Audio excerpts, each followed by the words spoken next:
Hello, everyone. I'm Kirk Schroder, entertainment lawyer with the law firm of Schroder Brooks in Richmond, Virginia, and I am pleased today to bring you another edition of Brief Encounters. Today, my guest is Tom Malloy, who's a co-founder and president of Glasshouse Distribution, which is an international film and television distribution company. And first off, Tom, welcome. Yes, thank you for having me. We're going to be talking today about the current state of the film market, in particular, the film market in a digital world with so many platforms out there, as well as the changes in the market, especially in traditional theatrical distribution and things like that.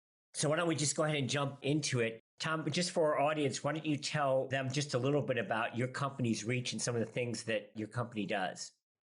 Well, I started the company in 2015, and I've been in every aspect of the entertainment business for a long time. I was an actor, writer, producer, and I got into distribution because I was going to all these film markets. I think this AFM, American Film Market, in November will be my 18th year in a row going. And so I just saw a need for, or at least a space where I could get in there and look at it from the filmmaker angle, because I was a filmmaker as well. And so started in 2015, we got about 7 people in the company now. And the key is we have 134, 35 titles in the catalog. And we go to these markets that are basically like trade shows and sell films. And, these are films that we licensed, and then we sell them to buyers internationally around the world. And then we distribute directly in the US, which is exactly like you alluded to, putting it on platforms and it's a completely new model than it used to be. Let's put it that way. Sure. All right, I have to ask you the age-old question. Is content king or distribution king? Well, it's about a gray area in the middle, I would say. Unfortunately, a mediocre project that's well marketed and well distributed will do better than a great film that has no distribution. It's unfortunate. So it's kind of in the gray area there. But, the old economy was, for many, many things, was making more off of less, especially in the movie business. It was 1 or 2 sales. It was a DVD sale, it was a German pre-sale or something like that. And you made big money off of those few sales. Now it's less off of more. You have to release a film on 20 platforms and then get 30 international sales. And so you're making little bumps off of a lot more spaces at this point. Yeah. Let me preface this question and then get your thoughts on it. So theaters are not doing well. Some of them had to go bankrupt. Some of them have to do some interesting deals. It used to be that they were subject to antitrust laws with the Paramount case, but now studios can get back into theater owning, and now we have all these platforms. It first started off with Netflix, and now is everything from Amazon to Disney Plus and there beyond, and a whole bunch of others. So the market has changed dramatically. Obviously some opportunities, but some challenges. So with that preface, how do you see the market right now for filmmakers and getting their films to the platform? What do you observe?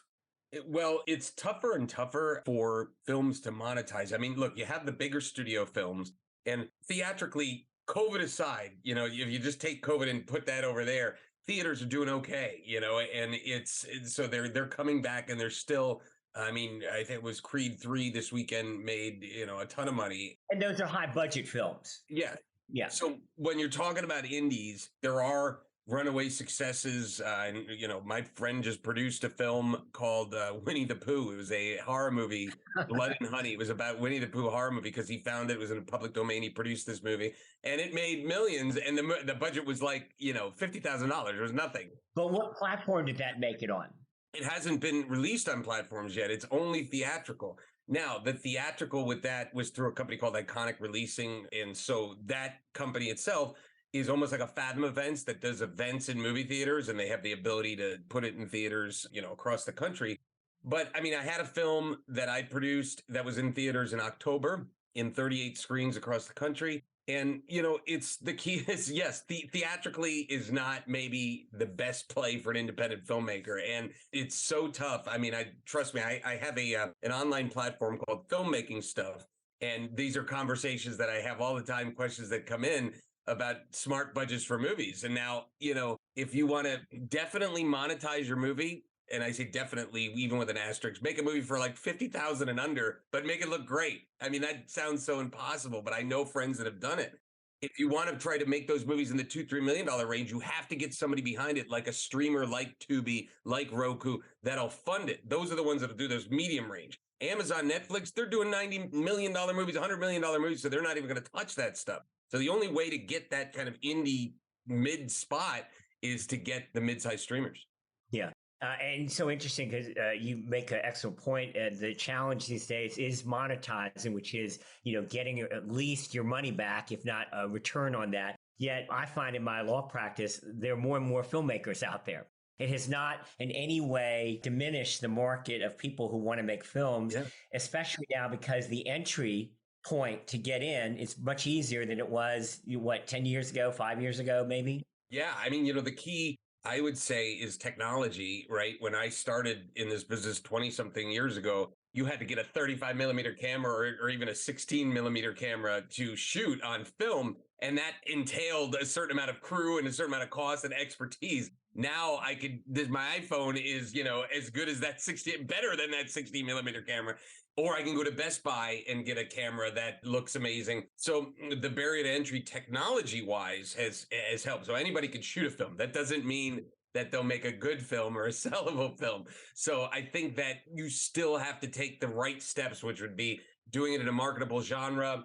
One thing that a mentor of mine from years ago taught me is WASH, Western action, sci-fi, horror. Like those are the ones that are marketable genres, and try to get stars. We've always been lucky that we've had good celebrity relationships and cast stars, even in the smallest movies we've done. And I mean, a range from 100,000 all the way up to like $8 million movies.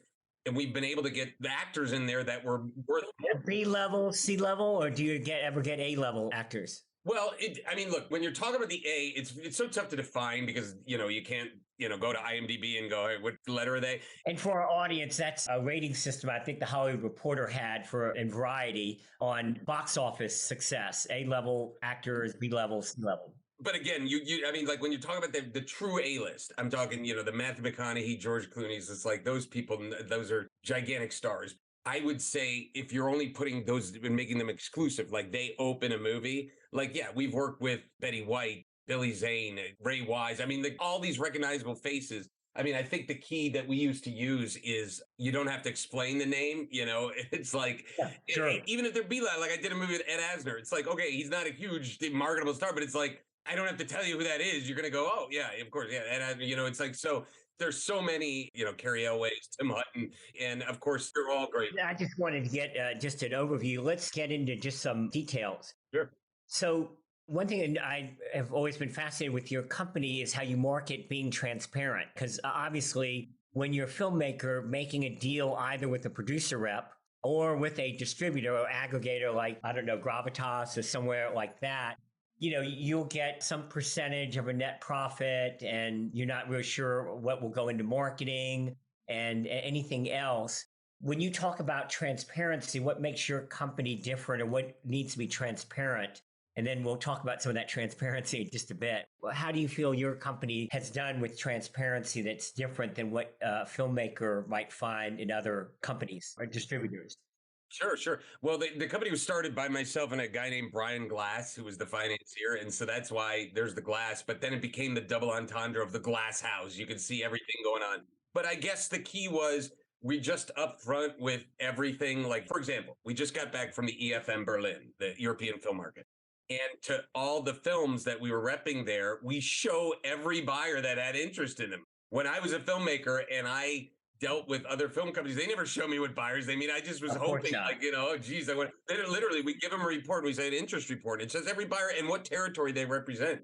Also, too, they could get me on the phone. They could, just email me, set up a Zoom and stuff like that. So we try to make that, here's the deal, The problem, I guess, comes up is that some movies, as I'm sure dealing with filmmakers, every filmmaker thinks their movie's worth $1 million, right? They think their movie should make $1 million all the time.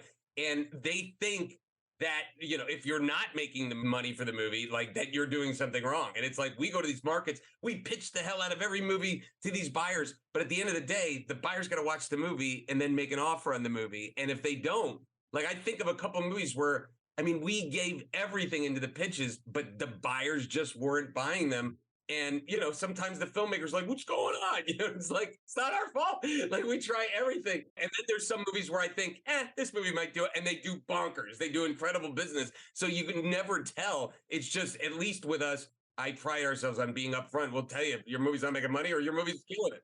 I have to tell the story from decades ago. I had a film project I was involved in that had Sean Penn attached to it. He was married to Robin Wright at the time, and she was going to be part of it the month after he won an Oscar. Oh, wow. And he was, at that time, he may still be represented by Brian Lord at CAA, who was one of the top agents. Yeah, yeah. And no one picked up the project. Okay. Do you know what I mean? It's like I would have almost bet the farm on it. My point being to our audience is that it's an incredibly subjective business in this regard.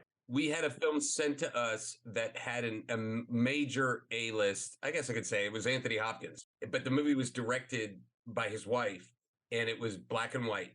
And I just say we passed on it. I don't think it had any narrative. It had anything going. And it's like, one of the people at my company's like, you don't want to be selling a movie with Anthony Hopkins. And I'm like, it doesn't matter.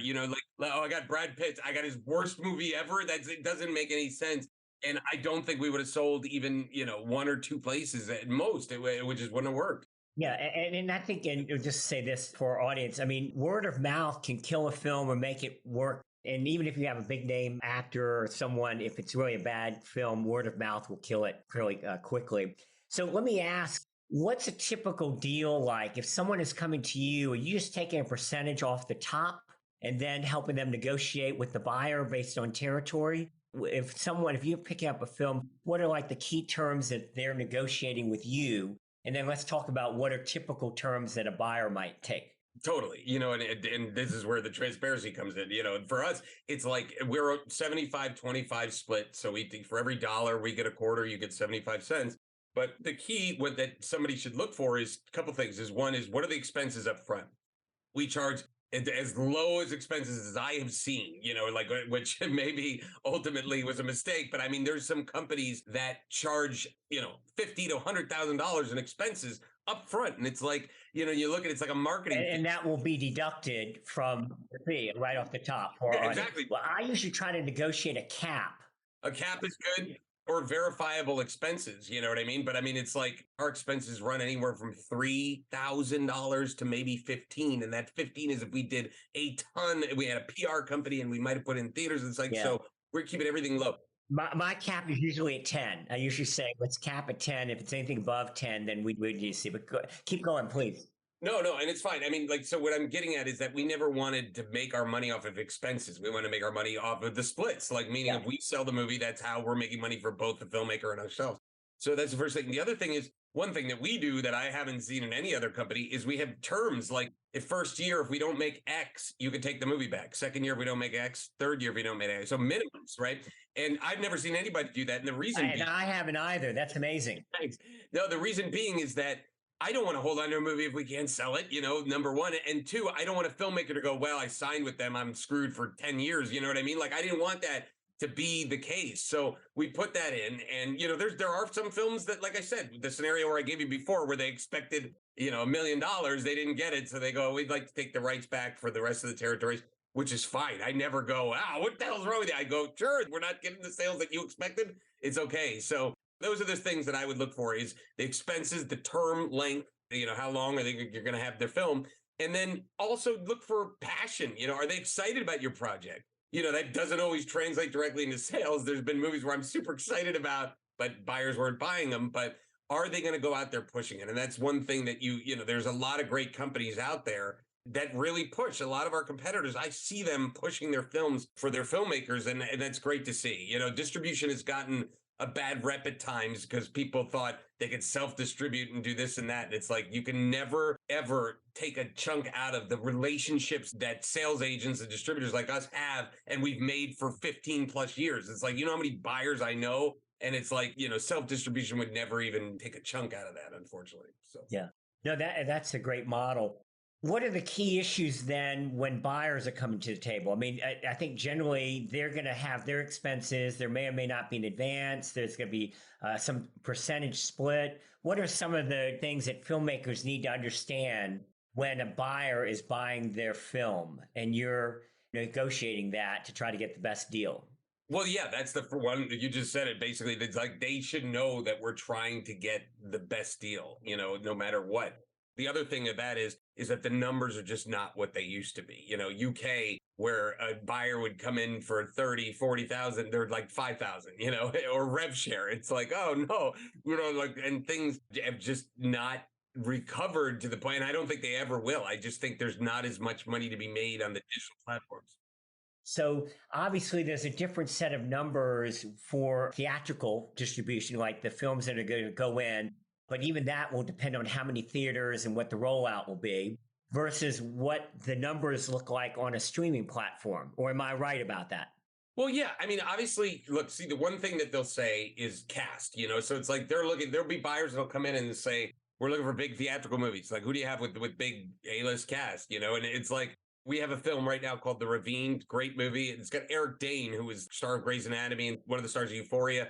And, a bunch of other people, Terry Polo, Peter Fasinelli. And anyway, so like, that's not A plus, but it's like, all right, they're recognizable faces. So like, there's our cast movie, right? So there may be some countries that'll say it's just not big enough to go theatrically, or some that say, yeah, it's good. It's good enough to go theatrically. So look, that's the unfortunate problem is that if unless you have the movie with, and I'm talking legit A-list cast, I'm not talking about, like, oh, this guy won an Academy Award in 1974. Like this is an A-list cast. You're kind of on that second tier of movies for TV, which TV includes theoretically VOD or video on demand, which is all the platforms and stuff like that. And again, countries that used to pay big MGs are coming in with low MGs or either that or rev share deals, which are scary because unless you know the history, we've had some success with rev share deals where we'll license it in, say, Taiwan or Vietnam, and then money starts coming back. We're like, all right, this works. But we've had some rev share deals where we'll never even see a penny. I remember one time we did a rev share deal in Korea and zero, never got anything back from them. They were under the expenses the whole time. So You were saying MG, I think, for our audience. it's an advance, really. Yeah, it's minimum guarantee. All right, so let's just talk about one likelihood of getting an advance. Or is the minimum guarantee enough for the advance? Well, so the minimum guarantee, I don't know why they call it a minimum guarantee because it really shouldn't be. It should be called an advance. That's what I treat that as an advance, but go ahead. That's really what it is. And it's like, so if you're talking from a sales agent distributor, yeah, it's like sometimes we'll give those for movies if we think that we'll make more than that back, obviously, But one thing you should watch out for, like, say we offer your film an MG $10,000 or something like that, just an advance of 10,000, so we have skin in the game. And then another company comes in and says, oh, we'll get 20,000. Most of the time, the bigger MGs, that's all you'll ever see. That's literally the one payment you're getting, and that's it. And we never wanted that. We're going to do MG. We go, this is just an advance, and we're going to get more than this, and we want to make more than this for your movie. So that's something that filmmakers got to look at and go, am I getting this one-time payment? And so again, when you're looking to sell internationally, you're looking to get buyouts from each territory. So each territory you're trying to get money from. So hopefully all of that adds up to significant revenue for the film. And some territories will just be a flat fee, and some will be, as you said, a rev share. Let me just talk about a rev share then. What are typical percentage numbers based on what that you see on rev shares, either by platforms and or theatrically? The two ways to say, just to be clear on the rev share, is like, say a company in UK comes in and says, we want your movie, but we don't want to give you an MG. We only want to do rev share. And so whatever that is, say it's 75-25. Okay. So that's one way to look at it. The other way to look at it is what you said, like a buyout. They gave you 10 grand. That's all you ever see. They own the rights to that. For Monaco, for the rights in Monaco. Exactly. For 7 years, done. And then the third would be they're giving an MG. They're going to give you $10,000, but then afterwards, there's going to be a split. And usually that split is not the most favorable. It's usually more like a 50-50 split after that because they've already put the money in and something like that. And theatrical, unfortunately, across the board seems to be 50-50. Like that's kind of the theatrical. But that's after they've taken their expenses. Yeah. Yeah. What do you look for in the deduction of expenses to get to that adjusted net profit or whatever they term? Do you look to try to eliminate overhead? Do you look to what are the things, or is that definition pretty much set in your experience and that's it? Well, what you said, a cap is very smart to look for a cap. That's one thing. But the other thing is to go, what are the itemized expenses? If I say I'm taking your movie, I'm going to do $20,000 in marketing. It's like, okay, show me. Did you put 5,000 in ads? Did you do 5,000 to this PR company? Show me what that breakdown is instead of just going boom. Because look, any distribution company and sales agent wants to cookie cutter everything for every film, and they may not be the same. I just saw a contract that came in from a movie we bought at EFM from Italy, and there was language of the contract that was like, well, you've been using the same contract for 20 years, I suppose. Like, it was things like, we are supposed to send them 10 DVDs. It's like, well, we're not going to make any DVDs this movie. Like, it was things like that were definitely in there from way back, and they just didn't take out. So they're always going to try to cookie cutter it. So I'd say with any expenses, it's like, so what's the breakdown? I want to see the itemized breakdown of what these expenses are. I think it's fair. Got it. Okay. So there may or may not be an advance. There may or may not be a minimum guarantee. Percentage wise, based on what the pie you're splitting up, it could be anywhere from 75-25 to 50-50, right? Yeah. What about other important issues to look for? How about like insurance? E&O insurance, do they pay for that, or does your filmmaker pay for E&O, or how does that work? Well, we've had all different scenarios. Filmmakers pay for E&O. Some places require it and some don't. Usually bigger deals in the US require it. We've provided E&O for that. So like, we have a blanket policy, then we'll add a film on and then charge them expense based on that. Yeah. You charge for that, or how does that work? So much depends on the situation, but if we charge, it's like, I mean, a nominal fee, like under $1,000 versus a normal E&O is like anywhere from 4 to 7, it can be expensive for a small filmmaker. So if they do that, it's usually as required, like who requires the E&O insurance. But, the rest of the stuff is just part of what's called delivery. When the film is done, when I sign, say, your movie, you have to deliver the movie to me. And I can only go with what you sent me. And so I need these files. I need the ProRes 422, and I need the trailer in the same. And I need the M&E files, which would be the music and effects tracks, so that they could dub it into another language internationally.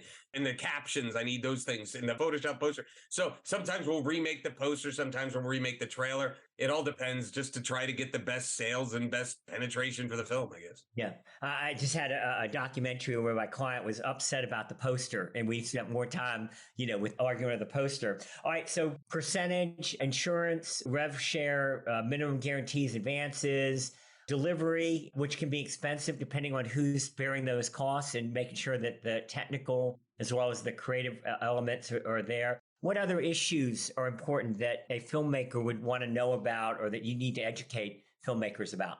Well, one thing would be when you talk about PR, and let me tell you about two things, like international PR and then US. Like, so if we take a film and we distribute it in the US, and if we want to do PR for it, it's still got to make sense. Somebody will say, oh, we'd love, you put $10,000 into the, PR. Okay, but we'd like to do that so that it translates into $10,001, you know what I mean, and up. It doesn't even make any sense. Or then it's just a lost leader, and that could be ad buys or something like that. But even ad buys, it's like, so say I'm going to put $1,000 into Facebook ads. It's like, unless that translates into 1,001, it doesn't make any sense. We'll just be losing money every time. Now, if it does translate to 1,001, that could be unlimited. We can keep going. We can keep doing those ad buys.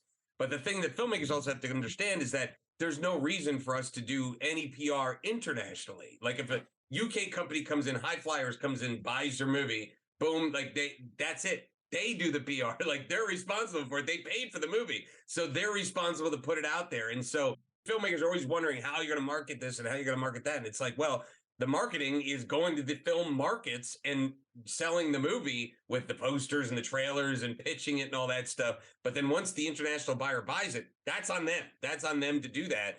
The US could be on us, depending on the movie. But again, it's just got to make financial sense, or else it's ridiculous. How about accounting and reporting? Do you run into problems there with the buyers? Well, yeah. I mean, for us, we do quarterly and we send the statements out quarterly. But yeah, there's, when you said the problems with buyers, it's like, the key is, like, say we did a deal and it's $20,000 in this territory, but we didn't collect it yet, so it's like, we can only pay it when we collect it. So there's times where I'm like, who do I have to chase? I'll talk to the accountant and I'll be like, did we get this check? Did we get this check? And then if not, then I have to hound the other side of it. And that's tough, because we're in the middle. We can only pay once we collect the money. And sometimes the buyers are a little slow on the payments, but you try. And really, audits are not realistic.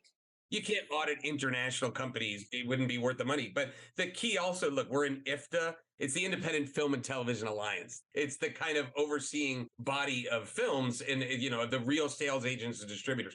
We have those list of buyers that are legitimate. Basically, say, heard buyer in Italy comes and then just doesn't pay, he'd be booted out. And like they would say, stay away from this guy. And so no one do deals with that person anymore. So that you have reputable people. All right, we could be talking about this all day, but we have to wrap up. Any last thoughts, advice, anything that you haven't said that you think would be great for filmmakers to know? Sure. I mean, look, I'll hype my website again, that filmmaking stuff where we teach filmmaking. I've been doing it for years, and Filmmaking Stuff HQ, which is a membership site. But Filmmaking Stuff has free blogs, free videos. We have a YouTube channel with all kind of advice and stuff like that. So I love helping filmmakers. So I'll just say this. Don't let any of these details in the revenue end dissuade you from making a movie, because ultimately there are paths to be successful. Currently, I'm producing my 21st movie right now in Nashville. And then I have number 22 coming at the end of the month in Kentucky. So it's like, you got to keep doing it, look at it as a big career, and hopefully you can be successful as well. All right. This is Kirk Schroder and Tom Malloy. Thank you for joining us. And thanks to the DC Bar. We hope everyone will listen to our podcast and keep tuning in. Thanks, everyone.